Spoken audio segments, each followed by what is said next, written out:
Thank you, sir. May I request the Honorable Prime Minister, Shri Narendra Modi ji, to release the Aero India 2023 commemorative stamp.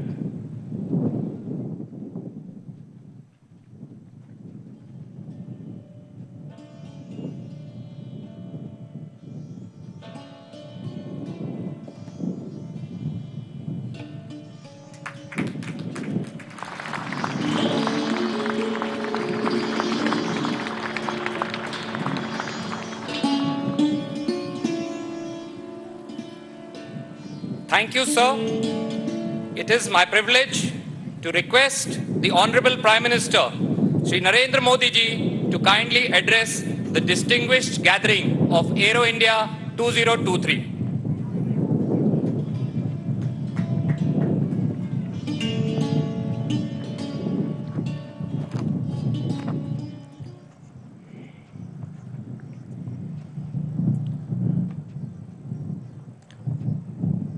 आज के इस महत्वपूर्ण कार्यक्रम में उपस्थित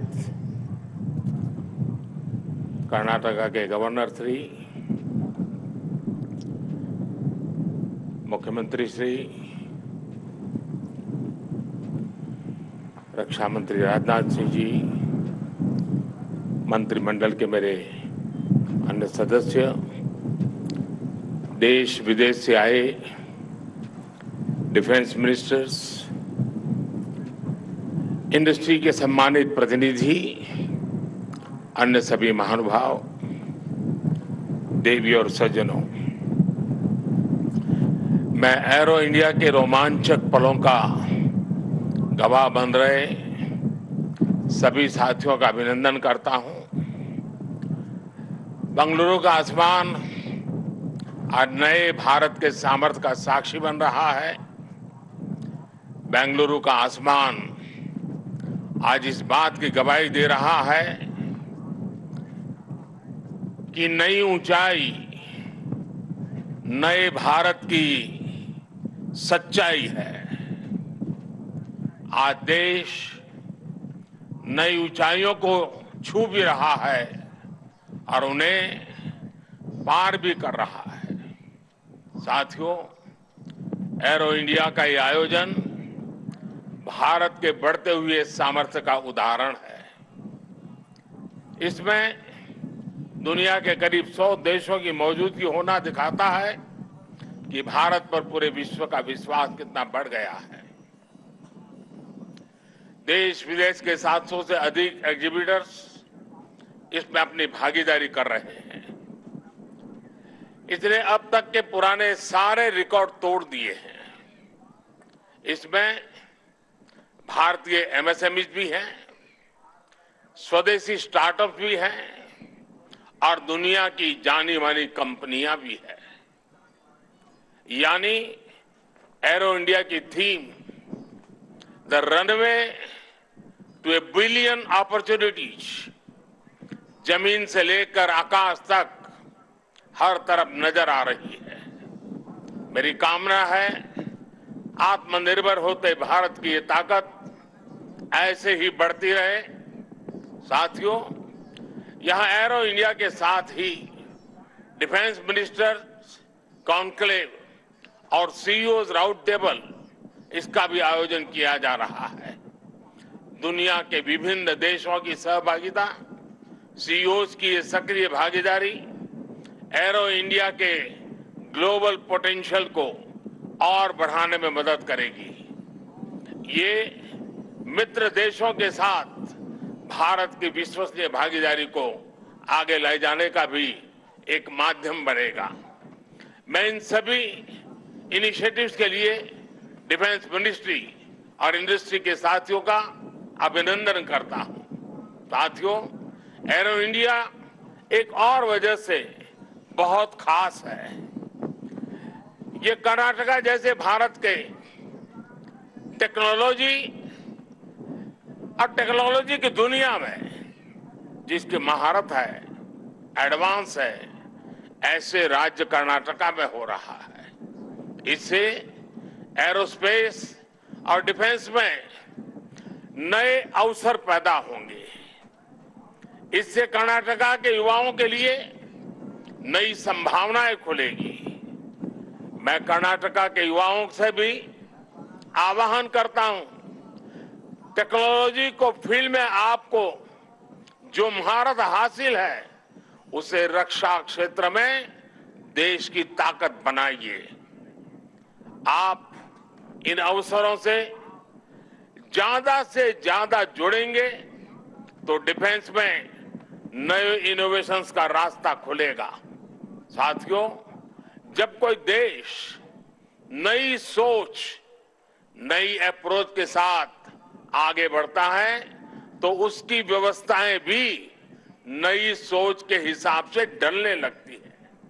एरो इंडिया का ये आयोजन आज नए भारत की नई अप्रोच को भी रिफ्लेक्ट करता है। एक समय था जब इसे केवल एक शो या एक प्रकार से सेल्फ टू इंडिया की एक विंडो भर माना जाता था। बीते वर्षों में देश ने इस परसेप्शन को भी बदला है। आज एरो इंडिया केवल एक शो नहीं है, ये इंडिया की स्ट्रेंथ भी है। आज ये इंडियन डिफेंस इंडस्ट्री के स्कोप को भी फोकस करता और सेल्फ कॉन्फिडेंस को भी फोकस करता है।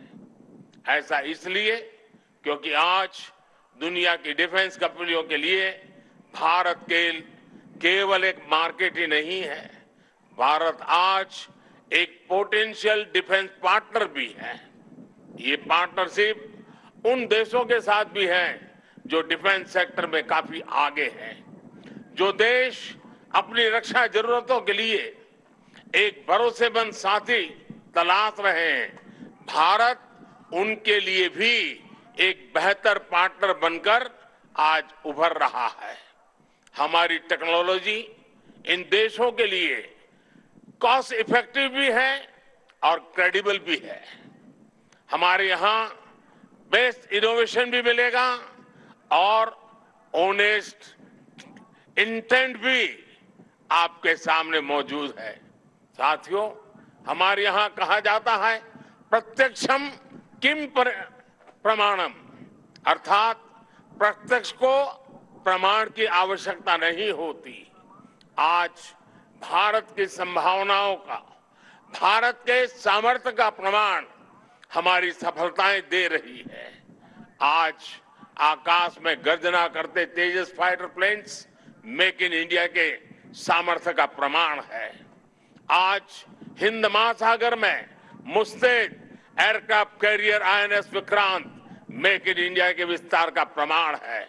गुजरात के बड़ौदा में C-295 की मैन्युफैक्चरिंग फैसिलिटी हो या तुमकुर में HAL के हेलीकॉप्टर यूनिट हो, ये आत्मनिर्भर भारत का वो बढ़ता सामर्थ्य है जिसने भारत के साथ साथ विश्व के लिए नए विकल्प और बेहतर अवसर जुड़े हैं। साथियों, 21वीं सदी का नया भारत अब न कोई मौका खोएगा और न ही अपनी मेहनत में कोई कमी रखेगा। हम कमर कस चुके हैं।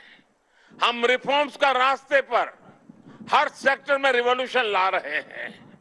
जो देश दशकों से सबसे बड़ा डिफेंस इंपोर्टर था, वो अब दुनिया के 75 देशों को डिफेंस इक्विपमेंट एक्सपोर्ट कर रहा है। बीते 5 वर्षों में देश का निर्यात 6 गुना बढ़ा है। 2021-22 में हमने अब तक के रिकॉर्ड 1.5 बिलियन डॉलर से ज्यादा के एक्सपोर्ट को, उस आंकड़ों को हमने पार कर लिया है।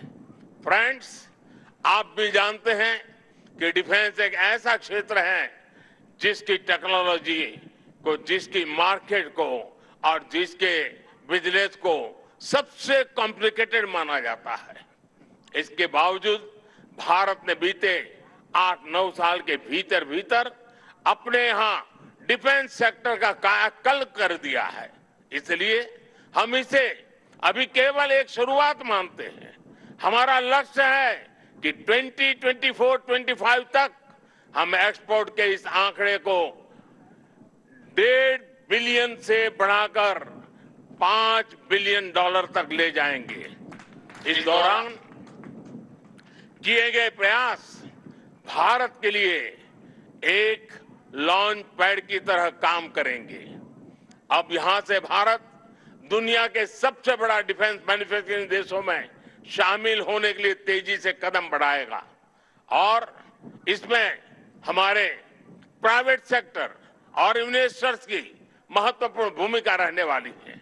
आज मैं भारत के प्राइवेट सेक्टर से आह्वान करूंगा कि ज्यादा से ज्यादा भारत के डिफेंस सेक्टर में इन्वेस्ट करें। भारत में डिफेंस सेक्टर में आपका हर इन्वेस्टमेंट भारत के अलावा दुनिया के अनेक देशों में एक प्रकार से आपका व्यापार कारोबार के नए रास्ते बनाएगा। नई संभावनाएं, नए अवसर सामने हैं। भारत का प्राइवेट सेक्टर को इस समय को जाने नहीं देना चाहिए। साथियों, अमृत काल का भारत एक फाइटर पायलट की तरह आगे बढ़ रहा है। एक ऐसा देश जिससे ऊंचाइयां छूने से डर नहीं लगता, जो सबसे ऊंची उड़ान भरने के लिए उत्साहित है। आज का भारत तेज सोचता है, दूर की सोचता है और तुरंत फैसले लेता है। ठीक वैसे ही जैसे आकाश से उड़ान भरने वाला एक फाइटर पायलट करता है। और सबसे महत्वपूर्ण बात, भारत की रफ्तार चाहे जितनी तेज हो, चाहे वो कितनी भी ऊंचाई पर क्यों न हो, वो हमेशा अपनी जड़ों से जुड़ा रहता है। उसे हमेशा ग्राउंड सिचुएशन की जानकारी रहती है। यही तो हमारे पायलट भी करते हैं। एरो इंडिया की गगनभेदी गर्जना में भी भारत के रिफॉर्म, परफॉर्म और ट्रांसपोर्ट की गूंज है। आज भारत में जैसी निर्णायक सरकार है, जैसी स्थायी नीतियां हैं, नीतियों में जैसी साफ नीयत है, वो अभूतपूर्व है। हर इन्वेस्टर को भारत में बने इस सपोर्टिव माहौल का खूब लाभ उठाना चाहिए। आप भी देख रहे हैं कि ईज ऑफ डूइंग बिजनेस की दिशा में भारत में किए गए रिफॉर्म की चर्चा आज पूरी दुनिया में हो रही है। हमने ग्लोबल इन्वेस्टमेंट और इंडियन इनोवेशन के अनुकूल माहौल बनाने के लिए हमने कई कदम उठाए हैं। भारत के डिफेंस सेक्टर में फॉरेन डायरेक्ट इन्वेस्टमेंट को मंजूरी देने के नियमों को आसान बनाया गया है। अब कई सेक्टर में एफडीआई को ऑटोमेटिक रूट से मंजूरी मिली है। हमने उद्योगों को लाइसेंस देने की प्रक्रिया को सरल बनाया है, उसकी वैलिडिटी बढ़ाई है ताकि उन्हें एक ही प्रोसेस को बार बार न दोहराना पड़े। अभी 10-12 दिन पहले भारत का जो बजट आया है उसमें मैन्युफैक्चरिंग कंपनियों को मिलने वाले टैक्स बेनिफिट को भी बढ़ाया गया है। इसका फायदा डिफेंस सेक्टर से जुड़ी कंपनियों को भी होने वाला है। साथियों, जहां डिमांड भी हो, कैपेबिलिटी भी हो और एक्सपीरियंस भी हो, नेचुरल प्रिंसिपल कहता है कि वहां इंडस्ट्री दिनों दिन और आगे बढ़ेगी। मैं आपको भरोसा दिलाता हूं कि भारत में डिफेंस सेक्टर को मजबूती देने का सिलसिला आगे और भी तेज गति से बढ़ेगा। हमें साथ मिलकर इस दिशा में आगे बढ़ना है।